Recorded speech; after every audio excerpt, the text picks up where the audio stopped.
welcome back to episode 5. Storming outside. I just fixed my pulley puller. Here, come on this side and take a look. I broke one of these pieces, so I just fixed it, and we should be able to get this off. This bolt was hard to get out. I had a big Milwaukee impact. Would not even touch it. But I bought a nice torch, and that made it come out. So now we're gonna try that and hope it works. I ordered one online, and I forgot I had this one. I knew it was broken. I didn't know how broken. It was actually quite easy to fix. But if this works nicely, then ooh, that's good, nice. Oh, that's so good. Look at that. Look at that. I definitely can return that other one.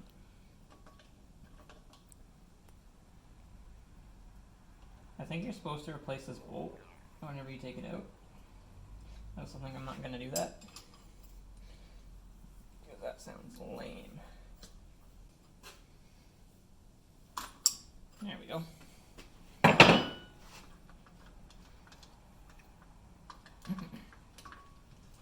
So you might be wondering why we're trying to take this off today. There's a very good reason for that.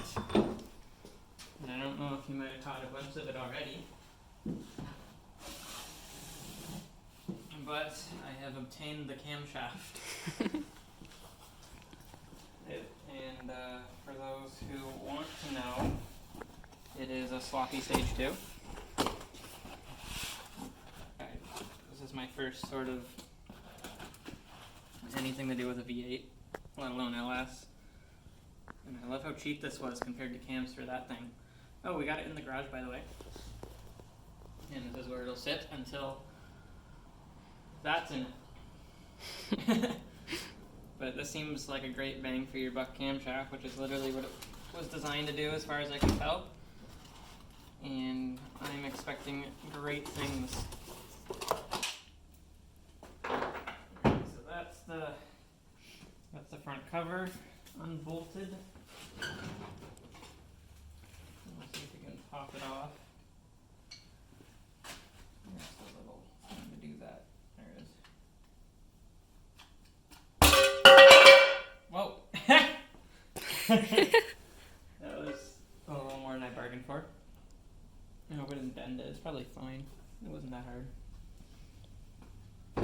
What do we got inside? That looks here? cool in there. So, I don't know if that's too loose. I might need to buy a new chain. I'm not sure. Oh, that's not good.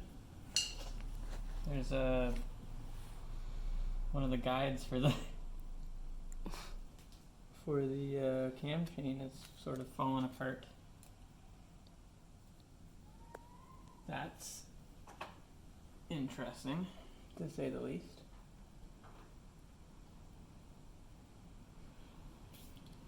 I don't know if that guide is just to do with the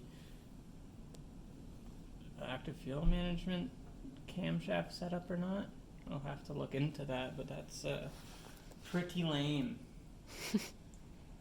I didn't find anything in the oil pan when I took the oil pan off, so I'm gonna just roll with it. I'm sure it's fine.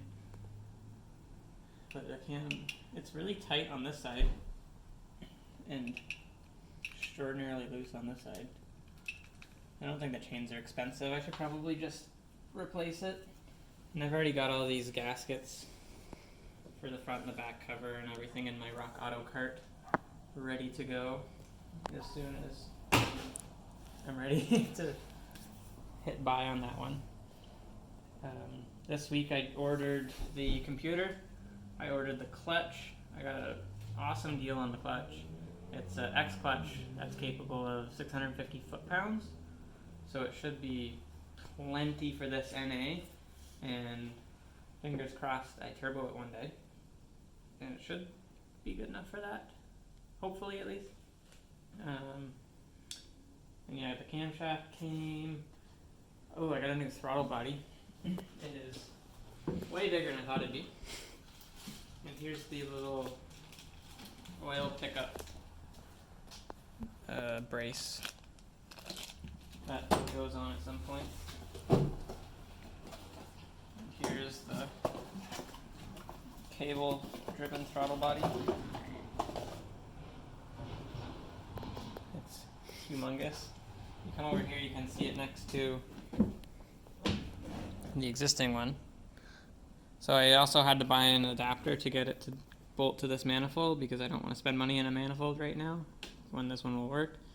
Won't work great, mainly because if you look right here, see how it kind of goes from the full size of the throttle body and it comes next down.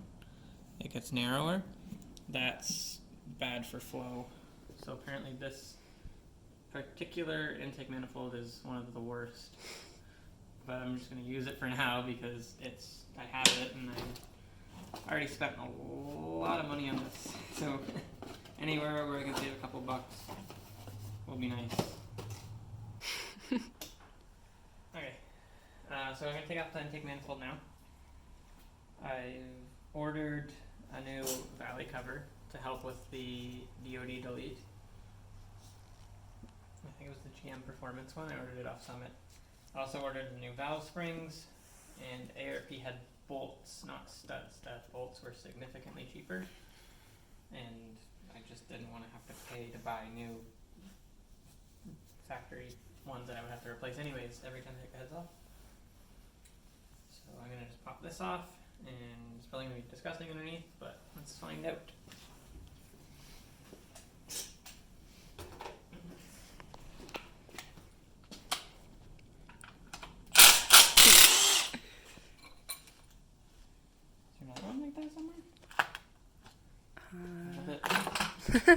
Oh my god. Disgusting. So nasty. Yucky. Ew. I told you it was gonna be gross. Yeah, I just... I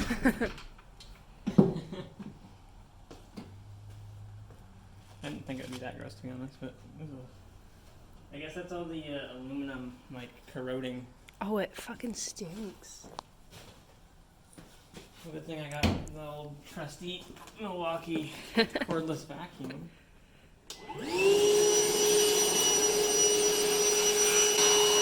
My mom's gonna comment on it. I wish you cleaned your room like this.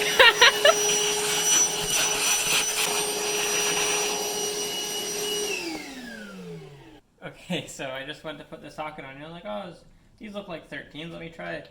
See if it's a 13. And, well, I did this one first, and it was loose. This one was loose. This one was loose. Now that the camera's rolling, none of them are going to be loose. But that was those three at least. There's another one. Just finger tight. Oh, there's another one. That one too. Wow. Yeah, so these 8, was it? 7 of them were loose. That one wasn't. Just the back 4 were tight. That's kind of funny. I probably, yeah, I don't even need this. Let's take off the valley cover. Well, there's no surprises in there. What about this? Yeah, so I bought the GM Performance one. Oh, look at it. It says no touch. No touch. See that? Don't do it. Right.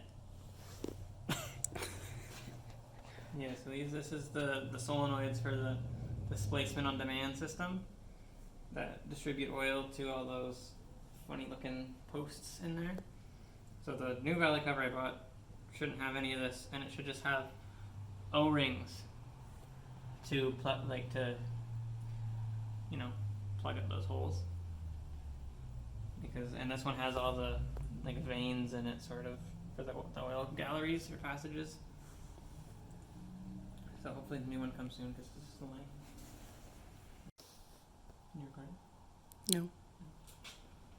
I just took off the rocker arms, and all these look good from what I can tell. This one looks less good. You probably can't tell on camera, but it's got like, it has like a wear pattern like this, sort of, like all the lines are kind of going like that way, and the rest of them are all just nice and shiny, so I don't know if I should replace it or not, but I'm just gonna put these in, and taking them out in case I need to reference for some reason.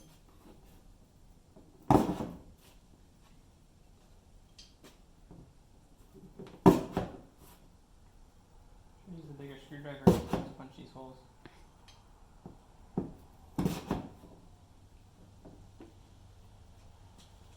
Ta-da.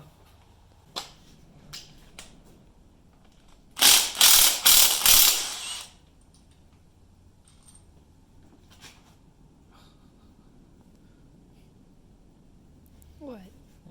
Thanks, GM.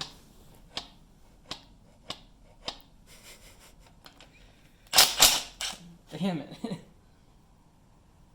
At least it's the same size. If it was a different size, I would not be a happy camper.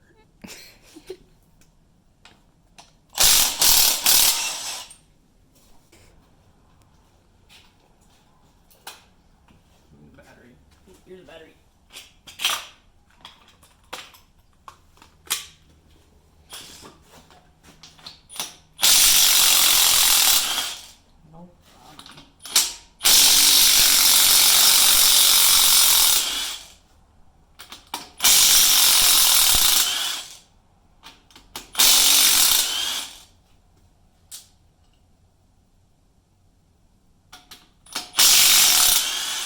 I'm doing this in some, like, a sort of a sequence.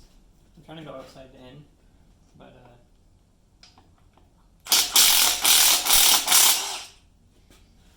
I don't know. It's weird because there's like 3 levels to it, but I imagine the top ones aren't that important. Okay, so I'd say the head. I hope there's dowels so it doesn't fall off, because that would make me cry.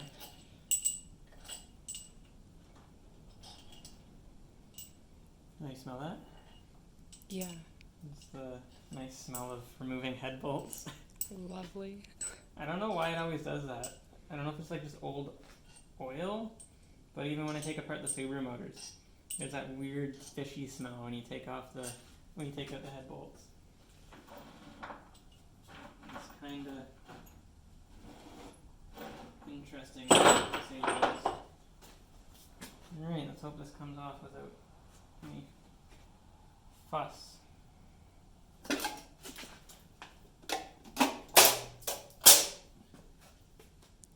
Oh, there's some poop in there. Try that one. That's one this way. Oh no, the push rods. Oh, they all stayed in. It's a good thing you used that size. Better wipe those off now that they've been exposed to the ground. Maybe. But yeah, the cylinders are a wee bit crusty. Let's hope we can solve that. I'm sorry, push rods. I didn't mean it. Alright, so we whirly wheeled everything. I've never whirly wheeled a deck before, because I thought it would damage it, but it just was too easy not to. So I just whirly wheeled it. I don't know if you're not supposed to do that, but it worked. It seemed to work well. It's nice and clean now. I didn't just like lay into it in a certain spot. I was always moving it and got rid of all the little nasties on there. This cylinder, if you zoom in down there, see, do I have my flashlight? Where's my flashlight? No, it's in my pocket. You can see that the cylinder wall on this one is pretty rough. This is the worst one.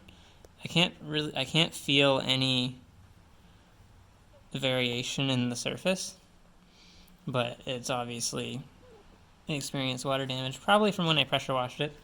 This one's the second worst. And again, can't feel any variation in the surface. And if you let me turn it over, and go all the way down to the bottom of this one, you can see where water had been sitting right down here. So I've whirly wheeled the pistons, the deck surface, and cleaned everything up as best as I could.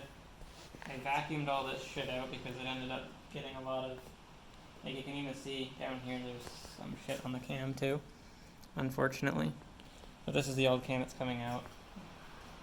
I got like probably 90% of the stuff that I whirly wheeled out.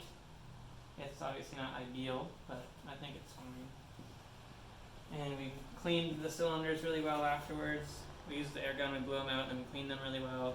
And we just finished putting oil in all of them to avoid that from happening again. But yeah, next episode